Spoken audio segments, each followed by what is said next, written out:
É a Luciana Verdolim que volta ao programa. Lu, quando é que vão votar isso aí, hein?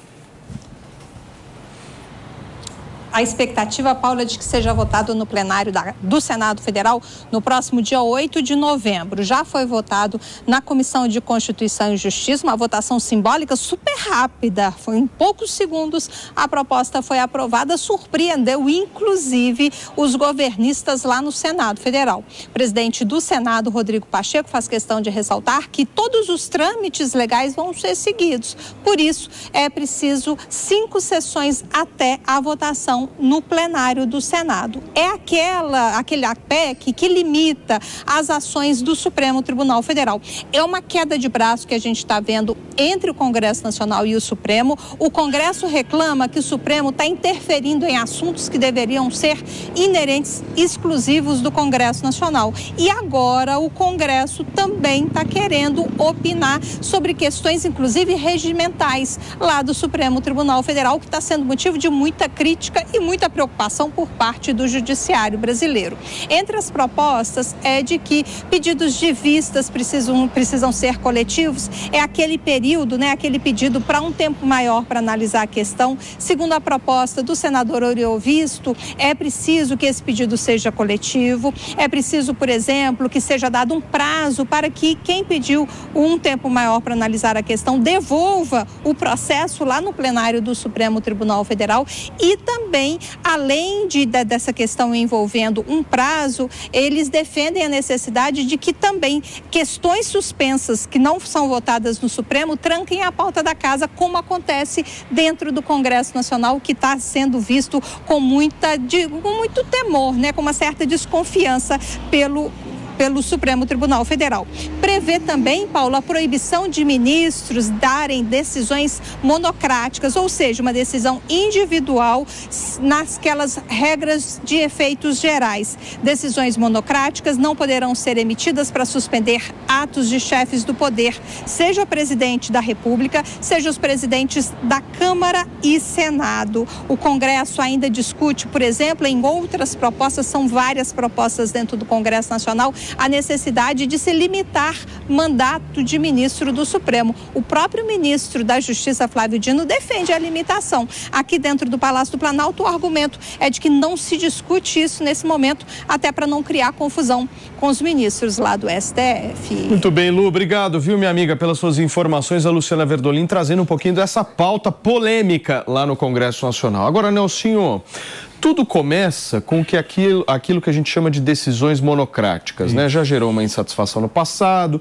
aqueles pedidos de vistas também geraram insatisfação, mas eu acho que o episódio que dá o play, meu querido PP, foi em julho desse ano, quando o ministro Luiz Roberto Barroso foi num congresso da União Nacional dos Estudantes, vocês lembram disso? Sim. E ele diz com todas as letras: derrotamos o bolsonarismo. Lembra desse fato? Sim, claro. E aí a oposição foi lá, protocolou no Congresso Nacional essa PEC. Sim, daí ele pediu desculpa, saiu uma nota dele e uma nota da corte, tentando explicar, não necessariamente pedindo desculpas, mas tentando explicar o discurso, de que, na verdade, o que foi derrotado seria ali uma questão contra discursos de ódio, enfim, notas que foram, inclusive, desencontradas entre a do ministro e a do Supremo. Mas nessa questão que o Senado vem discutindo agora, Paulinho, eu acho que não limita as decisões do STF, não. Pelo contrário, valoriza as decisões da Corte enquanto colegiado. O que são limitados são os poderes individuais de ministros. Ou seja, é uma PEC que serve a realçar um princípio da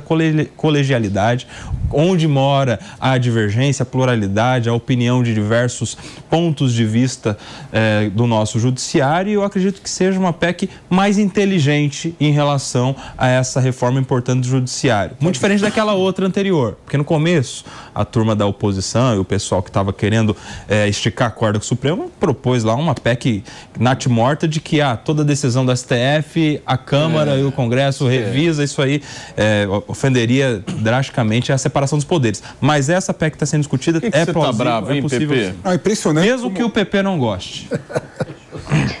É impressionante como o Nelsinho, ele deixa de ser democrata, deixa de ser Sou totalmente democrata. Deixa de ser uma pessoa que respeita e quer o cumprimento da separação dos poderes. Essa PEC é constitucional na sua origem. De jeito nenhum. É absurdo um poder legislativo começar a ter ingerência no poder judiciário. essa matéria sobre a questão de quanto tempo que tem que ficar o processo quando o ministro pede vista, decisões monocráticas, é uma matéria que tem que ser discutida e definida interna à corporis. Então nenhum artigo da Constituição serve para falar do judiciário. Tem que ser... Então tem que revogar. Mas isso é uma questão institucional, não é uma questão procedimental não, Nelson. Deixa eu te explicar. É que está o teu erro. Não, deixa eu acabar de falar, que eu vi você falar aqui calmamente. Então fala, que eu vou te explicar, Pepe. Entendeu? Você não está entendendo. Ou seja, a Carmen Lúcia, por exemplo, quando era presidente da República, presidente do STF... Calma. Não avança no projeto. Ficar nervoso. Ato falho. Eu tô zero nervoso. A Carmen Lúcia, quando foi presidente... A turma te cancela, né? Se você ficar nervoso, hein? Deixa eu terminar meu raciocínio. Desculpa. A Carmen Lúcia, quando foi, por exemplo... a Rosa Weber, quando foi presidente do STF, ela já começou a limitar o prazo que o ministro tem quando ele pede vistas do processo. Antigamente, o prazo era indefinido. Com ela, é só 30 dias. Ou seja, o próprio STF criou um mecanismo institucional próprio para limitar esses poderes dos ministros do STF de ficar com o processo parado durante muito tempo. E o ministro Barroso, quando assumiu a presidência do STF, ele falou que um dos pontos que o STF tem que discutir internamente é limitar os poderes da decisão monocrática realizada por apenas um ministro, né? Isso é importante. O próprio STF localizou que esse seria um problema do STF. E o próprio STF está criando mecanismos para resolver esse problema. Agora, não cabe o legislativo... Deixa eu explicar. Não cabe o legislativo colocar o dedo para o STF e falar: STF, você não pode fazer decisões individuais de ministros em determinada matéria. Deixa eu explicar. Às vezes é importante que o ministro decida de forma monocrática o assunto. Posso te explicar? Pode. Vamos lá, primeiro. Explica, não pode o legislativo interferir no judiciário. Eu não sei se você sabe, a nossa Constituição, ela tem mais de 200 artigos e ela é quem estrutura o Poder Judiciário. Ela diz qual é a competência de cada tribunal, a função do STF, do STJ, dos outros tribunais, como é que funciona cada um desses tribunais, ou seja, a Constituição tem esse poder. E o legislativo, não sei se você se recorda, é também poder constituinte derivado, ou seja, o próprio legislativo tem o poder de, no meio do caminho, alterar a Constituição para reestruturar o nosso judiciário, ou seja, plenamente possível. Quando você fala que o legislativo não pode interferir no judiciário, então você está querendo sugerir que a gente tem que revogar todos os artigos da Constituição que estruturam... Tem nada a ver uma coisa com a outra, porque tem nada a ver... E outra coisa, só para concluir,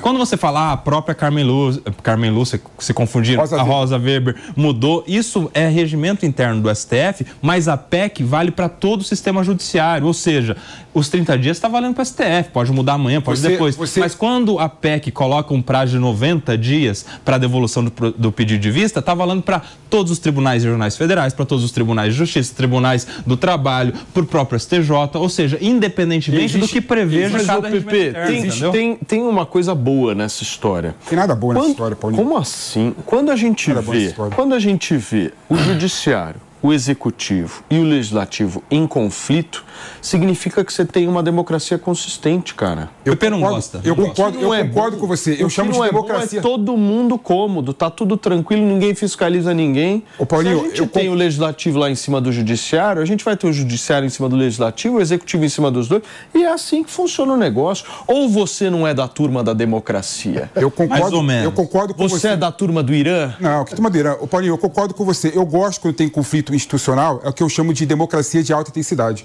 Eu gosto quando eu vejo conflito do Poder Judiciário com o Legislativo. Eu acho positivo. Legislativo com o Executivo e por aí vai. Mas o que o Nelsinho coloca, e ele erra completamente, profundamente, é que ele confunde normas de competência com normas institucionais e de funcionamento do órgão, né? Não cabe o Legislativo decidir sobre questões... Então o texto da Constituição... Calma. Tem que ser por maioria absoluta, então tá errado. Então você está no regimento interno. Nelsinho, então pode revogar. Então você concorda... É um exemplo, por exemplo. É um exemplo. E aí? Está errado? Então você concorda também que o Judiciário pode declarar determinadas normas do Legislativo inconstitucional, como a norma, por exemplo, que fala que tem que legalizar as drogas no Brasil. Porque está na Constituição Federal que o Poder Judiciário pode interferir no Legislativo nesses casos. Tá misturando. Ou seja, não, eu estou dando exatamente o mesmo exemplo.